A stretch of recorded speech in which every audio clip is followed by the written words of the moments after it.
Hey there! Did you know Kroger always gives you savings and rewards on top of our lower-than-low prices? And when you download the Kroger app, you'll enjoy over $500 in savings every week with digital coupons. And don't forget fuel points to help you save up to $1 per gallon at the pump.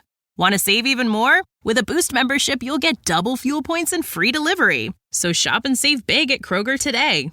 Kroger, fresh for everyone. Savings may vary by state. Restrictions apply. See site for details.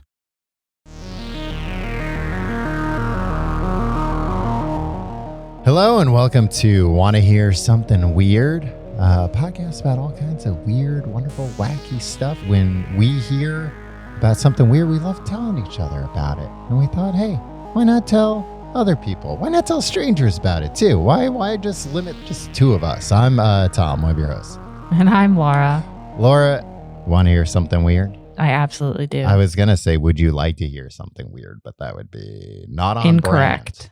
I'm going to tell you tonight about a man named Donald Shrum, Okay. and a bizarre UFO encounter he had. I wouldn't classify it as an abduction, Oh. but it is up for interpretation, I would say, whether it was an attempted abduction or not.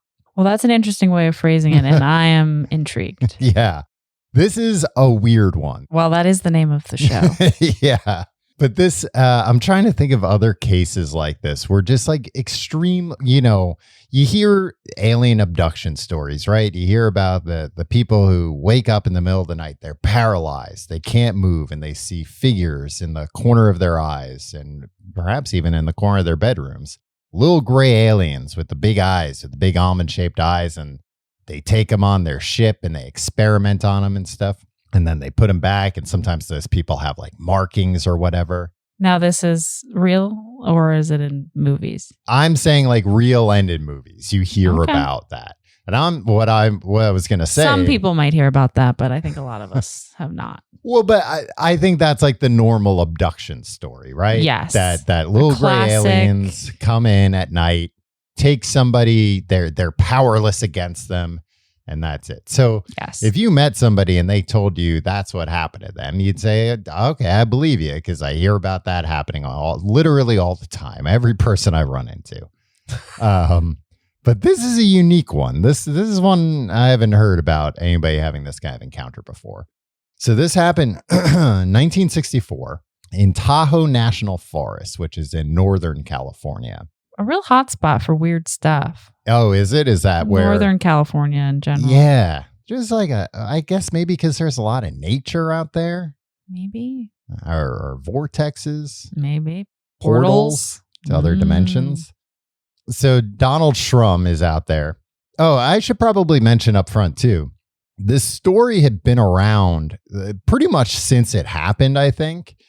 But for 40 years, almost 40 years, Donald Shrum remained anonymous. Okay. He did not want his name on this story. Well, I think that's the way to do it. Yeah? Why? Well, I think you're going to, no matter what, you're going to get people who accuse you of making it up or being crazy or whatever it is. Mm-hmm. I think being anonymous also probably helps lend to the credibility of the story because people can't accuse you of just making it up for attention or fame. Right. Or money. Yeah. That's the other one. It's always like, they're doing it for money. And I always think like, oh yeah, you hear about all those rich alien abductees who are just living it up in their mansions. So this guy, Donald Shrum, 26, he's out bow hunting in Tahoe National Forest with a group of friends. I believe they're hunting deer. Okay. He gets separated from the group at some point while they're hunting, which is good. Never a good thing to happen. Never good.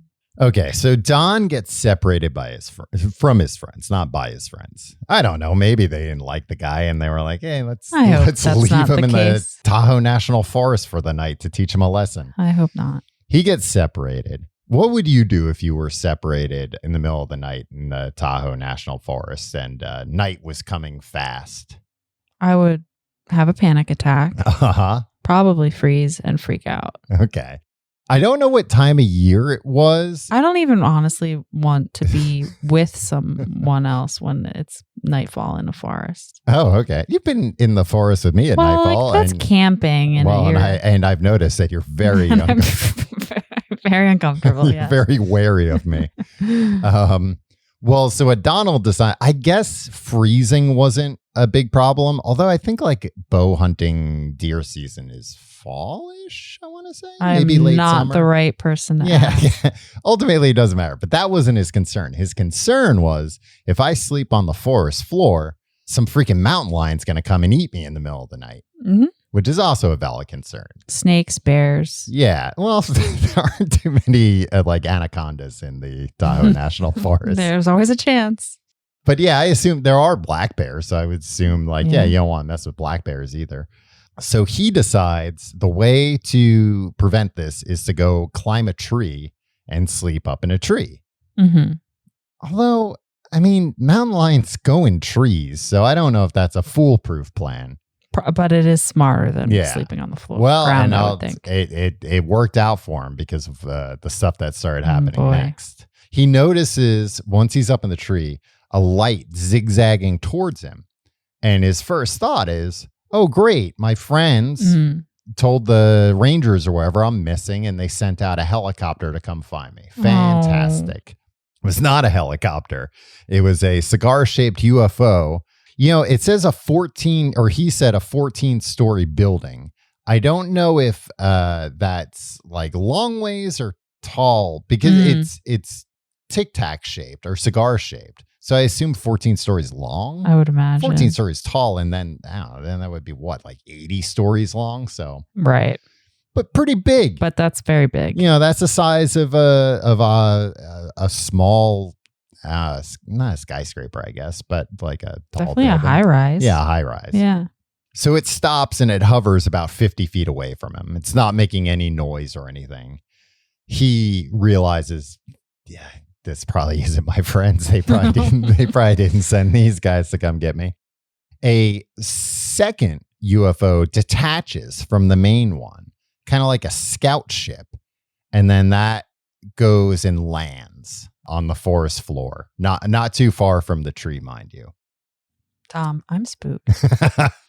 So 3 beings emerge from this UFO. 2 of them sound more or less like what we were describing before. The little gray aliens. Yeah. They are 5 feet tall. They're wearing silver suits that cover their heads. And they have what he describes look like welding goggles on over their eyes. Okay. Now, the third one's a little different. The third one is a metallic robot. Okay. That is darker in color, has 2 glowing red eyes, and the mouth looks like, I want to say maybe like a toaster oven door. Like kind of just like flaps down like a pizza oven door, that kind of. Yeah. So very, it's described as like a 50s, 60s sci-fi robot. Okay. So he's like, what the heck is going on here? He's not happy. He doesn't. No. He's not thrilled to be seeing this stuff coming to him. So he's still in the tree and they're on the ground. Yes. Okay. Now, some versions of the story said that they started shaking the tree. Thank you. But Shrum, I think once he came out and said, yeah, this was me, I said all this, he said, no, that was a fabrication that people added. They did not shake the tree. But they didn't shake the tree, it sounds like, because they didn't think they needed to, because the robot steps forward and uses its hand to open up its mouth. So seemingly it can't open its mouth on its own, and lets out gas that rises up into the tree, and Shrum breathes it in and it knocks him out. Knockout gas. The robot's got knockout gas. Now you might be thinking, well, that sounds awful. Isn't this guy going to fall out of the tree if that happens? That is what I'm thinking. He thought of that. He tied his belt to the tree branch. This isn't his first sleeping in a tree rodeo. No, it doesn't sound like it. I don't know if he just had like a huge belt and he could, the belt was around his waist and the tree branch, or if he detached the belt and, I don't know, tied it around his leg. Whatever it was, it turned out to be a good idea because the gas-emitting robot did not knock Donald out of the tree. Go, Donald. So he wakes up a little while later, looks down, the freaking aliens are still there, which is not, not great. Seemingly they can't climb the tree.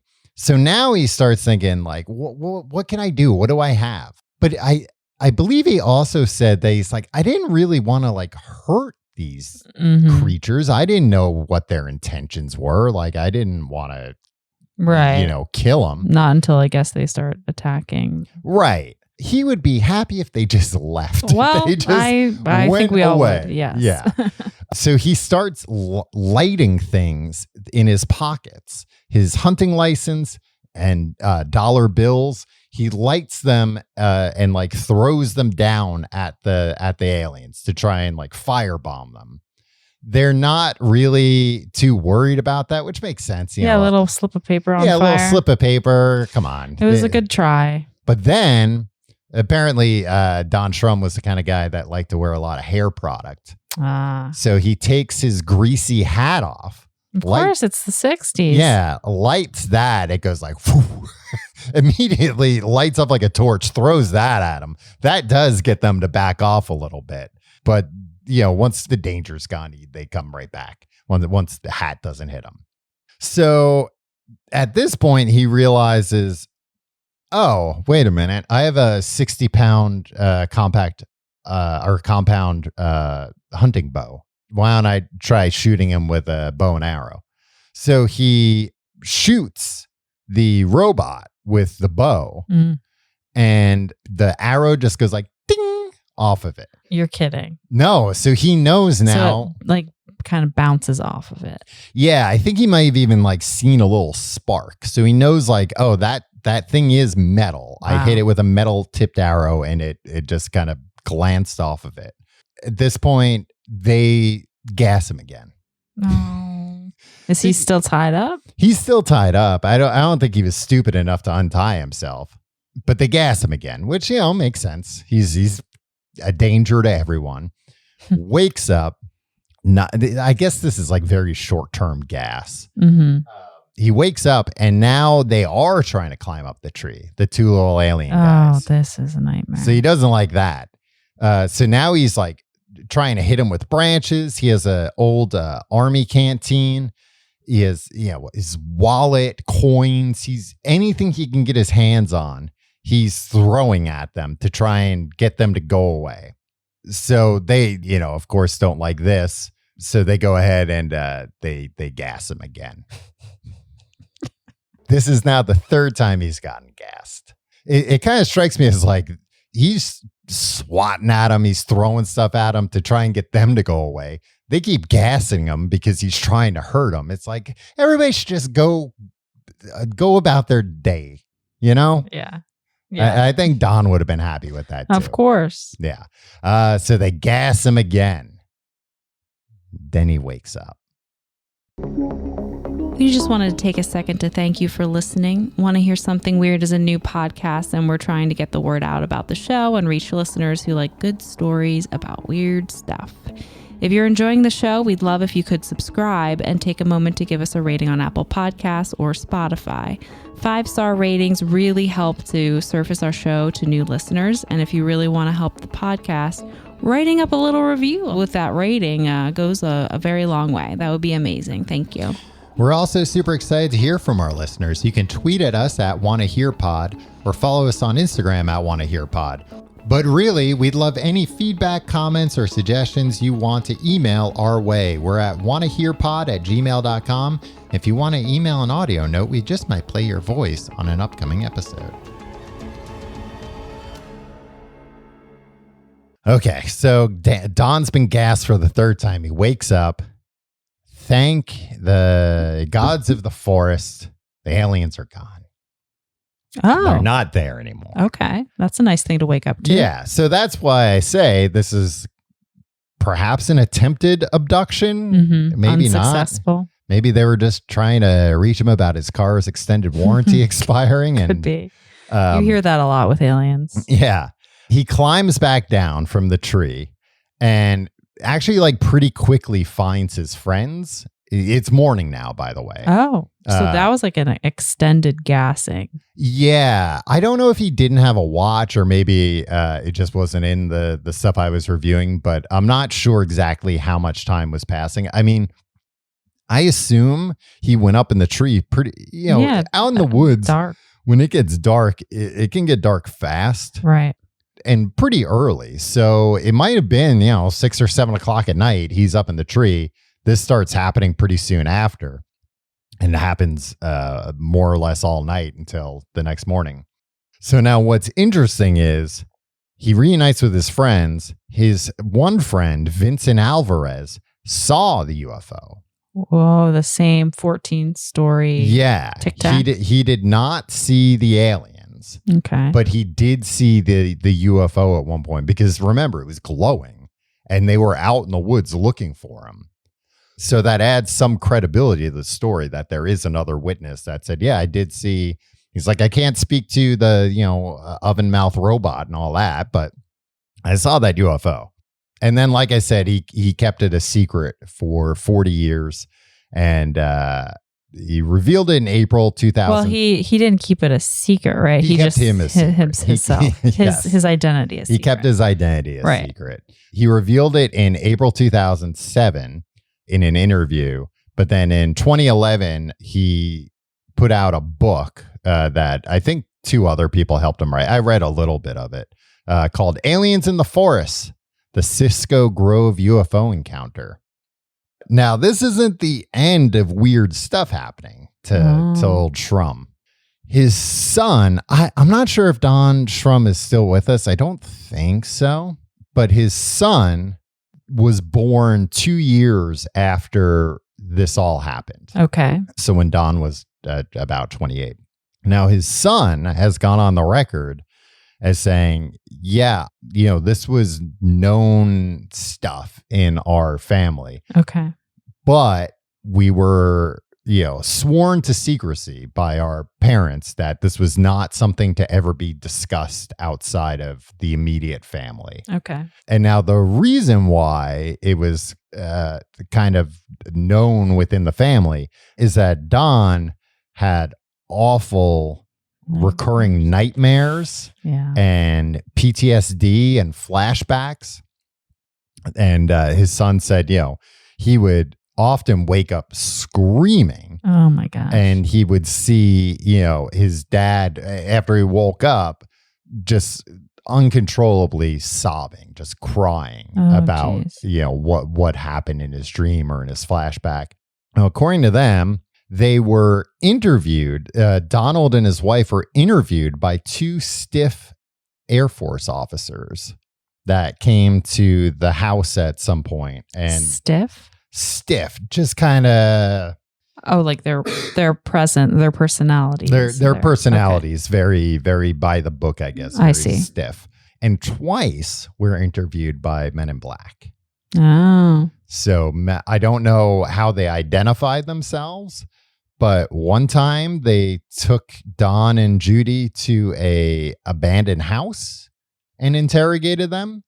And I wonder why why Judy would have been interrogated. I think just because she also knew all the details. He confided in her. Yeah.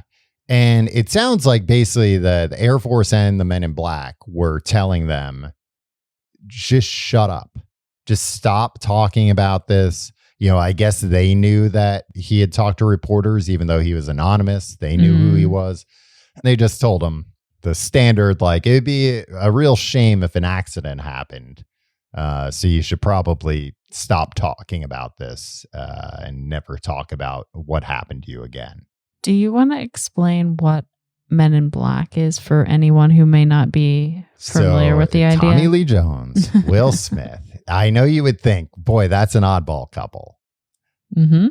One of them is cool and young, and one is old and square. Now take me through the whole plot.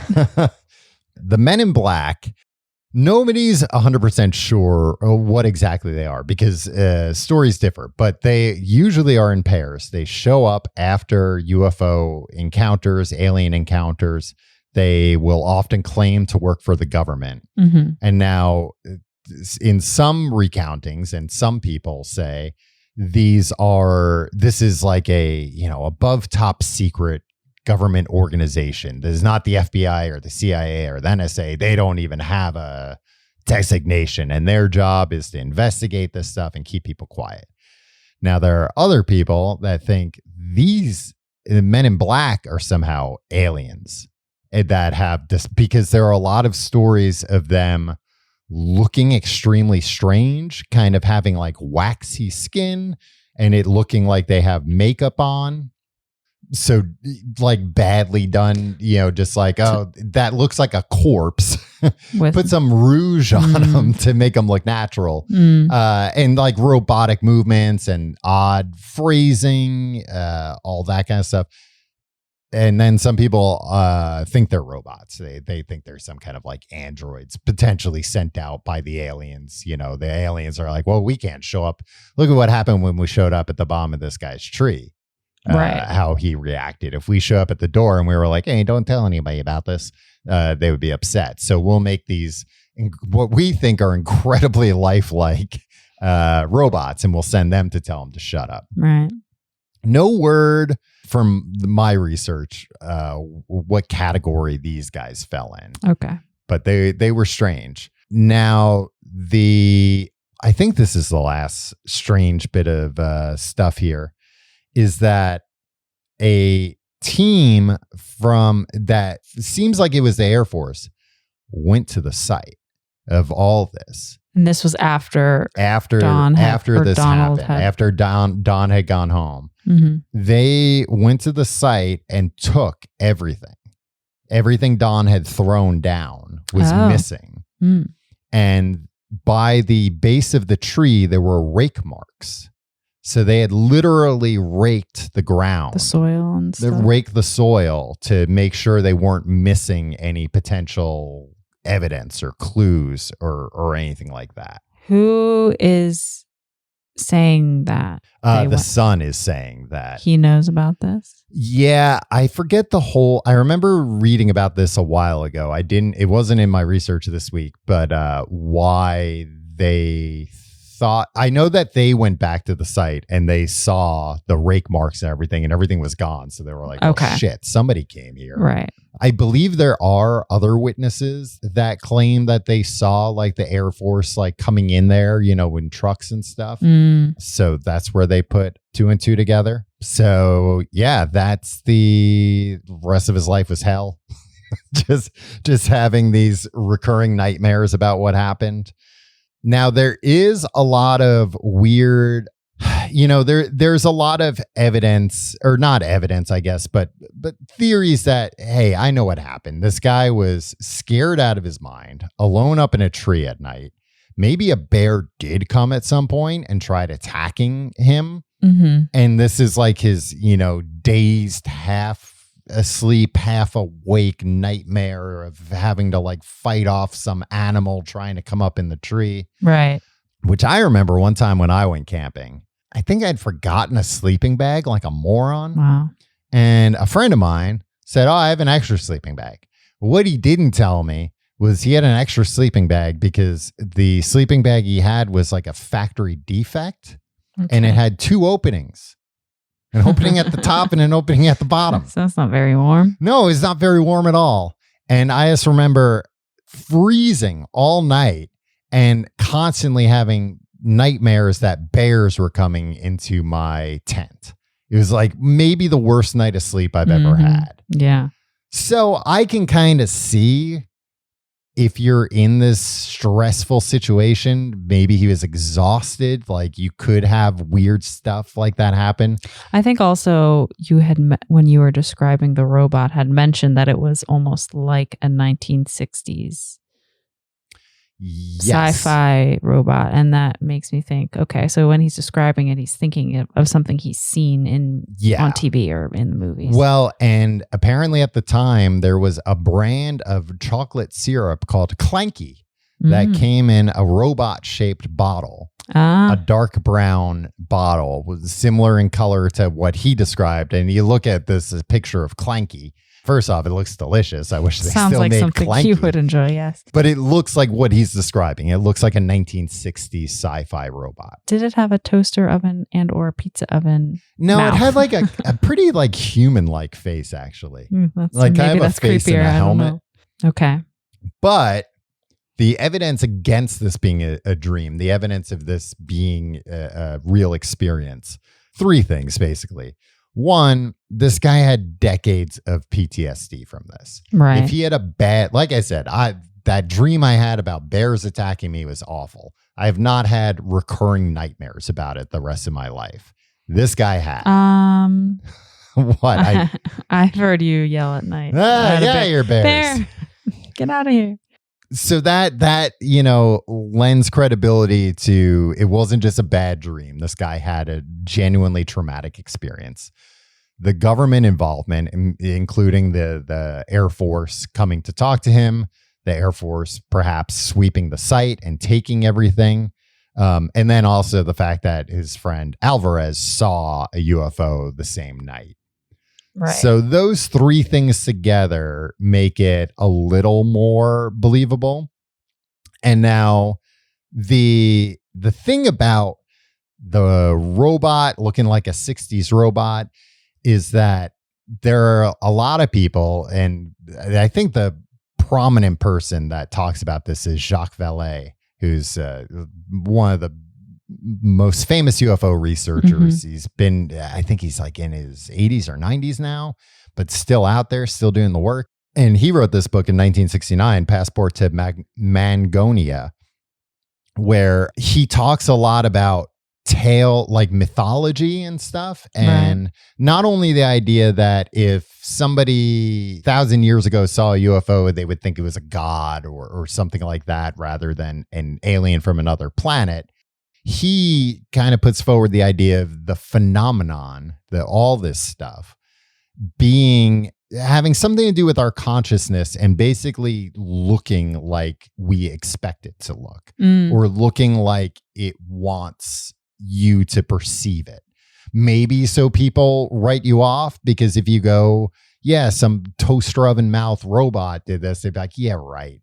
But if you say, oh, it was, a gray alien and it looked like this, I don't know, maybe that's like a little more believable. So there are a lot of stories of just people having like extremely strange encounters that seem like ridiculous lies. And some people think, oh, that's the phenomenon, doing that to kind of like have that person be ridiculed so nobody will believe them. Right. But what's interesting is Jacques Vallée in that book writes about how over a century ago, Leroy de Lindsay, in his book, Les Livres des Légendes, nailed it, published in 1836, had this to say about elves.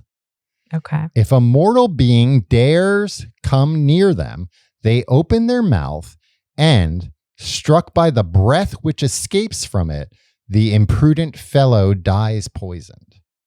So this is, early 1800s. A guy rang about elves being able to expel gas from their mouth. So maybe, and kill a person. Maybe they were trying to kill him, but he was so high up in the tree, the gas, dispersed and wasn't able to do that. But yeah. But were they elves? The other guys kind of sound elf-like. They're 5 feet tall. They've got little silver suits on. They got funny goggles. I don't know, if somebody saw them 200 years ago, I don't think you'd call them crazy for thinking it was an elf.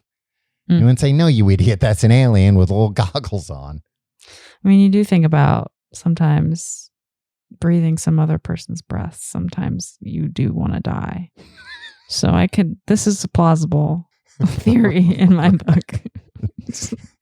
All right. So that's the story of Donald Shrum, the man who fought off an alien invasion, perhaps. Wow. Maybe that was the start. And they were like, too much trouble. Look at this guy. He tied himself with the belt. That's How on earth are we going to compete with that? People also talk about like, hey, why they can travel all this way, but they can't get up a tree.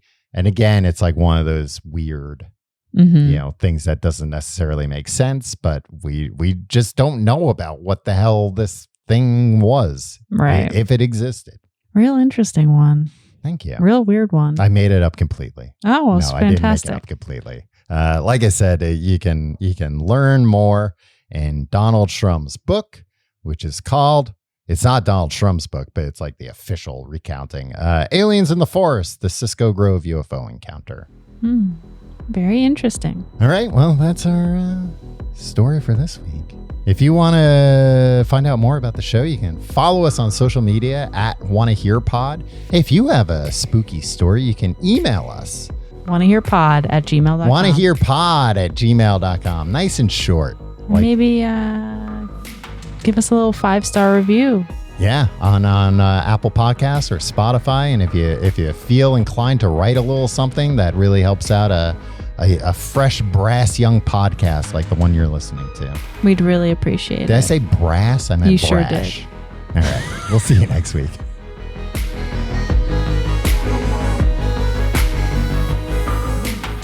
Want to Hear Something Weird is a Clamor audio production distributed by the Cloud 10 Network. Hosted and executive produced by Tom Reynolds and Laura Anderson. Executive produced by Aaron Hilliard. Clamor General Manager Rich Statter. Associate Producer Ethan Aronson. Post-production supervised by Devin Ruskin. Production Assistant Samara Molek. Special thanks to Sim Sarna and Saiba Krieger at Cloud 10. Seeking the truth never gets old. Introducing June's Journey, the free-to-play mobile game that will immerse you in a thrilling murder mystery. Join June Parker as she uncovers hidden objects and clues to solve her sister's death in a beautifully illustrated world set in the Roaring '20s. With new chapters added every week, the excitement never ends. Download June's Journey now on your Android or iOS device, or play on PC through Facebook Games.